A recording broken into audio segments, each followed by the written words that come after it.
Thinking of getting a dragon of your own? Things that you should get before you even go to the pet store. Once you've picked out your dragon, then you must get the tank. 2x4x2 terrestrial enclosure.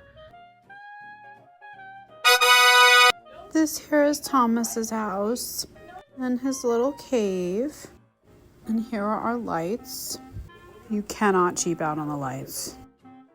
Set aside at least 4 to 5 feet of space. Then get substrate. Substrate is what lines the bottom of your tank. You either choose a reptile carpet or a rubber substrate or a loose substrate. I have the rollout rubber substrate, but then I also have dig box. I just like them to feel a little bit more like they're in the wild. Make sure that you have at least one hive. They are prey animals. They're always looking overhead for birds and stuff. They can be a little bit paranoid. Especially when they're young. This is my baby dragon. My grown up dragon is Tybalt. He's brumating right now.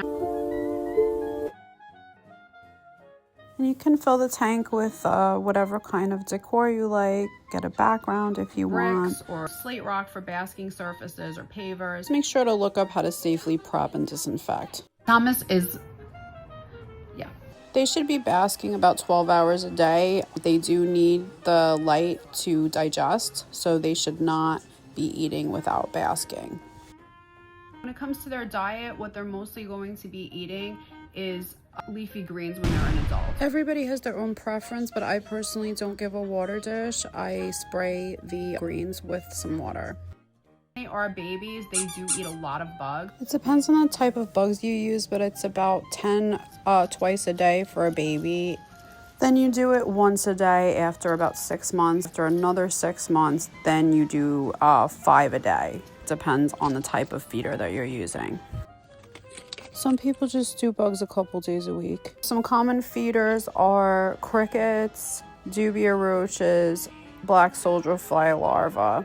I'm not sure if there's others, but then for like once or twice a week, you can give other treats such as hornworms, silkworms, superworms. You know, each of those has a variability depending on what worm it is, but you can give those as treats. I like to take the black soldier fly larvae and let them be born into flies and then let the flies fly around either the enclosure, or I will put them in a butterfly enclosure and let the dragons run around trying to chase them. Some dragons like it. I think Tybalt gets annoyed by it personally. Thomas is growing to like it though. For greens, you can give collard greens, mustard greens, kale, dandelion greens, arugula, I think bok choy. But there's some lists out there. You should not give spinach or lettuce. Those things are not safe for them. There are some vegetables that are safe, but I learned the hard way that it's not just any old vegetable. I gave a green onion to Tybalt one time. Thank God he lived through it, but you need to be careful about what vegetables that you give to them.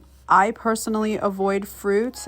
The doctors do say that you can give it as a treat. I just don't want to take the chance because there is a possibility of mouth rot if they eat fruit. So I just don't even want to take a chance. I know some people actually brush their teeth to avoid that. To make sure that you get the right lighting. I have a 150 watt basking bulb and a linear UVB bulb. I also have to have a ceramic heat emitter during the winter time, which I have a dimmer bulb for, but you'd really have to see what works with your home temperature. It's very important, especially the UVB, because they can get metabolic bone disease and it's super painful and gives them bone deformities. Hates me right now. I'm gonna go sit in his window.